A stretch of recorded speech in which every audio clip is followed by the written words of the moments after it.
Su trabajo comienza en la escena del crimen, ante un cadáver o lo que fue de él.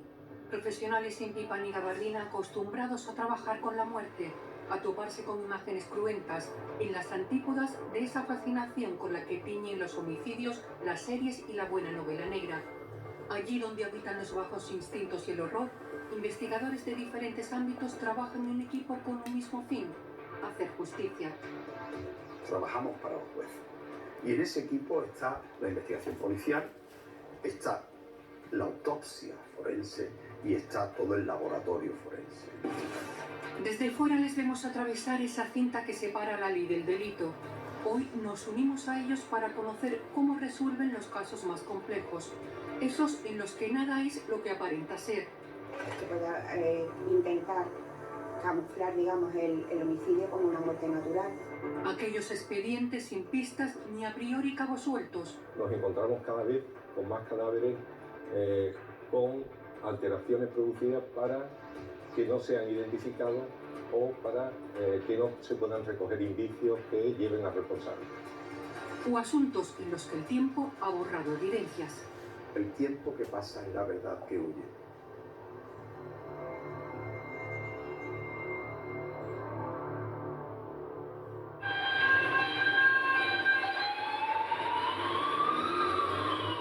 Hecho delictivo como un homicidio, son las primeras 24 o 48 horas son algo fundamental. La escena del delito es algo que si no se trabaja en el momento se pierde y eso ya no lo puedes recuperar.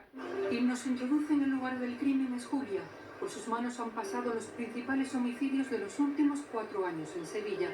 Las dificultades a la hora de investigar un crimen es que efectivamente nosotros nos debemos a la autoridad judicial. Va a autorizar en este caso pues las medidas restrictivas de derechos fundamentales, como son intervenciones telefónicas, entradas y registros. Necesitamos que con la mayor celeridad pues, se lleven a cabo ciertas medidas. Cuando es una escena del crimen, en algunas ocasiones sí se ha visto que el escenario está alterado, ¿no? El autor pues lo que quiere es ocultar qué ha ocurrido, pues podemos ver cosas que no tienen mucho sentido, efectos que están movidos. Sí que es verdad que nosotros nos damos cuenta de la situación. En dirigir la mirada allí donde hay un indicio tiene experiencia Alexandra, 12 años en policía científica, 5 al frente del grupo de inspecciones oculares. En los maletines lo que llevamos son los materiales, el equipo que utilizamos para nuestra inspección ocular. Llegamos al sitio, realizamos antes que nada un reportaje fotográfico. Unas cámaras que son cámaras 360 grados, recogen la escena entera.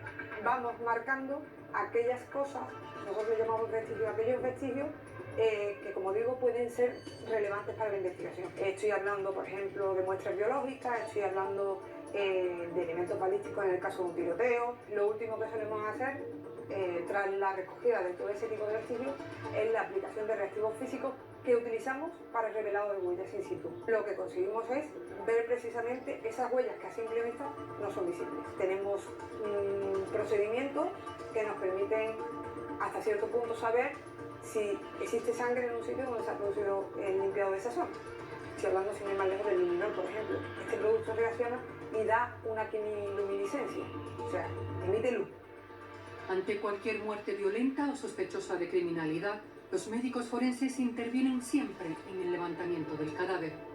Y una vez que ya tenemos algún tipo de información es cuando comenzamos a acceder al cadáver y a hacer lo que serían las primeras maniobras sobre el cadáver, que consiste en intentar saber cuál ha sido el mecanismo de muerte, algo sobre la data. Ante una muerte, el médico forense se pregunta qué, cuándo, cómo, por qué.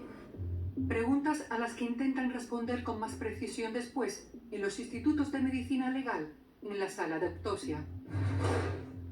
Cuando abrimos el cuerpo, pues empezamos a ver signos compatibles típicos de asfixia o signos propios de un cuadro tóxico. Puedes ver cosas que durante el levantamiento no has visto. Cuando desnudas al cadáver, pues te encuentras que está lleno de traumatismos, o al hacer una radiología te encuentras que tiene fracturas El estudio radiológico es muy importante, lo hacemos siempre antes de comenzar la autopsia. Fundamental en los casos de muertes por disparo de arma de fuego. Este es un caso muy singular porque por el estudio de las lesiones sospechamos que se trataba de un único disparo, el estudio de lo que parece la herida de entrada y la de salida, y gracias a la radiografía lo que nos permitió es ver que no, que realmente eran 2 disparos. Hemos tenido casos que efectivamente nos hemos dado cuenta, tanto por la investigación policial como por la autopsia, lógicamente, que el mecanismo de muerte y cómo se han producido las lesiones están hechas por alguien que sabe lo que va a hacer y lo que iba a hacer. Hemos tenido disparos, personas, entre comillas, ejecutadas, claramente, ¿no? por sicarios. Todos los días tenemos algo que nos sorprende. No es extraño ver a policías acceder a las autopsias. Aquí comparten datos relevantes para orientar pronto y bien la investigación, especialmente cuando hay dudas de si se trata o no de una muerte violenta o cuando es complicado identificar a la víctima. Mi experiencia me dice que los casos para nosotros más difíciles son aquellos en los que no podemos identificar o que nos cuesta mucho trabajo identificar por ejemplo, a la víctima. El grupo de homicidio, sabiendo quién es esa persona, abre líneas de investigación alrededor de su familia, alrededor de sus amigos, de los vehículos que utilizaba. Si no sabemos quién es esa persona, es que todo eso se cierra muchísimo. Lo más habitual que nos encontramos aquí a veces son quemar los cadáveres, a veces enterrarlos, meterlos en pozos, cubrirlos. Hemos tenido casos de cubiertos de cemento y entonces, claro, investigar mecanismos de muerte ahí es todavía mucho más difícil. Aunque un cadáver esté muy descompuesto y esté muy putrefacto, en una autopsia macro somos capaces de identificar lesiones. ¿Y qué ocurre cuando solo tenemos restos óseos? La investigación médico-legal aún así sería posible. La prueba, este cráneo hallado en una quema de rastrojos. El cadáver estaba no solamente esqueletizado, sino además muy afectado por el fuego. Como veis, pues tiene partes que están carbonizadas. Pero aún con estos restos no se pudo determinar que era el cadáver de un varón joven, que además claramente había fallecido de una forma violenta por un traumatismo craneoencefálico. Esta línea que se ve cruzando esta zona occipital es traumática. Esta placa inserta en la mandíbula y una denuncia por la desaparición de un ciudadano británico cursada por la Interpol han facilitado la identificación 20 años después. Entonces sí se pudo hacer una extracción de ADN de las piezas dentales y compararlo con los de la familia de este varón y coincidió. Ahora la incógnita que sigue abierta es quién le provocó ese golpe en la cabeza, quién le provocó el traumatismo craneoencefálico y quién fue el responsable de la muerte. Mientras continúan las autopsias, aquí van llegando las primeras muestras para analizar. ¿Qué son esas muestras y cuál es tu trabajo aquí? Bueno, estas son muestras de los cadáveres que han autopsiado mis compañeros de patología, y lo que me remiten aquí son muestras de suero y de orina. A veces también me remiten un morbicio, que es el líquido que hay dentro de la cavidad ocular, y aquí somos capaces de descartar la existencia de determinadas drogas, las más frecuentes en nuestro medio, como son el alcohol etílico, el hachís, la cocaína, anfetamina, barbitúrico, benzodiazepina, mórfico. Ayuda muchísimo a orientar determinadas muestras, tanto como causa de muerte, que a veces los tóxicos son causa de muerte, como circunstancias que pueden agravar la responsabilidad penal. Si el resultado es negativo, nos permite afirmar que ahí no hay droga, pero si el resultado es positivo, tenemos que remitirlo al Instituto Nacional de Toxicología. Las muestras de tejidos y órganos acaban en otra sala. Una vez se realiza la autopsia, cuando ya le hemos hecho el estudio macroscópico, los almacenamos conservados en formol. Aquí es donde se custodian hasta que luego son enviados al Instituto Nacional de Toxicología para que ellos hagan ya el estudio histopatológico propiamente dicho. La investigación efectivamente nos conduce al Instituto Nacional de Toxicología, donde estudian al detalle, de forma microscópica, las muestras de la autopsia. Sus análisis químicos y sus pruebas de ADN también ayudan a clarificar todo tipo de homicidios, si bien resultan fundamentales en los casos más complejos, incluidos esos crímenes aparentemente perfectos con los que tanto han especulado el cine y la literatura. Cuando se reciben las muestras, nosotros lo primero que hacemos es un estudio de las lesiones que esas muestras traen, el corazón, una piel de una herida, y a través de un proceso complejo terminamos teniendo esto, ¿no? Una preparación histológica para poder mirarla al microscopio. Como ejemplo, pues os puedo traer un caso de una sofocación por oclusión de las vías respiratorias, o sea, una persona que mata a otra tapándole la nariz y la boca. Cuando machacas las células musculares de los labios, las células musculares de los labios se ponen rojas, pierden las estrías normales y esto es un signo importante de sofocación. Estamos en el servicio de Química y Drogas del Instituto Nacional de Toxicología de Sevilla. El equipo que tenemos aquí es el de mayor sensibilidad y permite al mismo tiempo un barrido muy amplio, de manera que detectamos cualquiera de las sustancias de interés que pudieran estar presentes en la muestra. ¿Pueden detectar si la víctima ha sido envenenada, drogada o le han proporcionado dosis letales de fármacos? Cada vez es más difícil que se nos escape algo.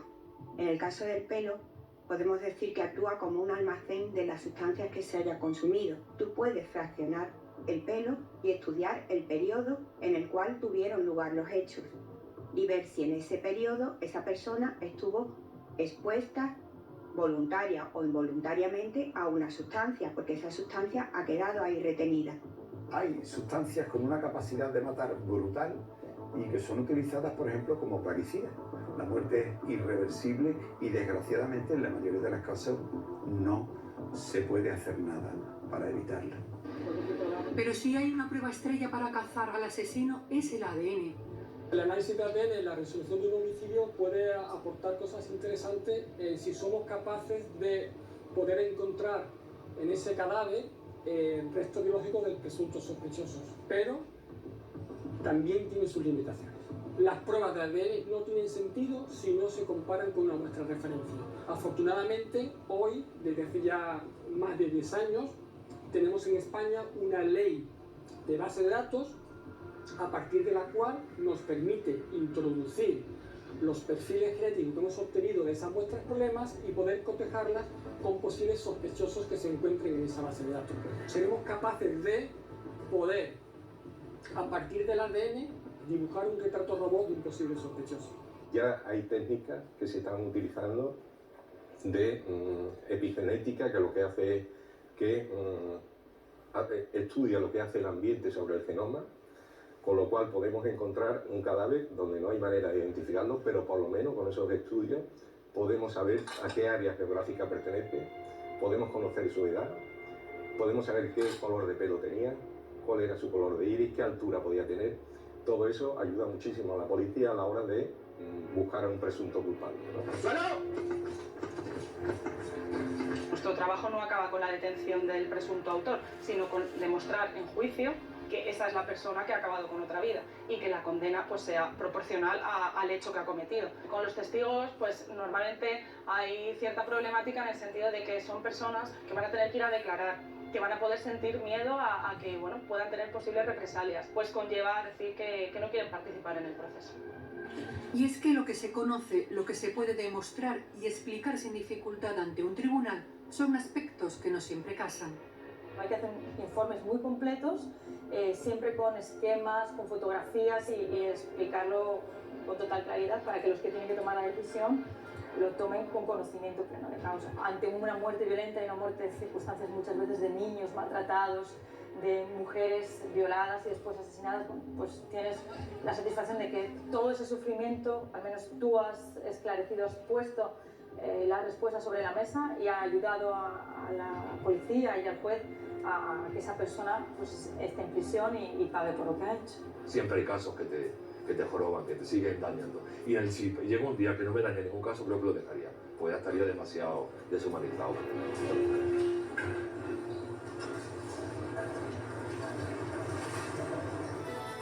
El trabajo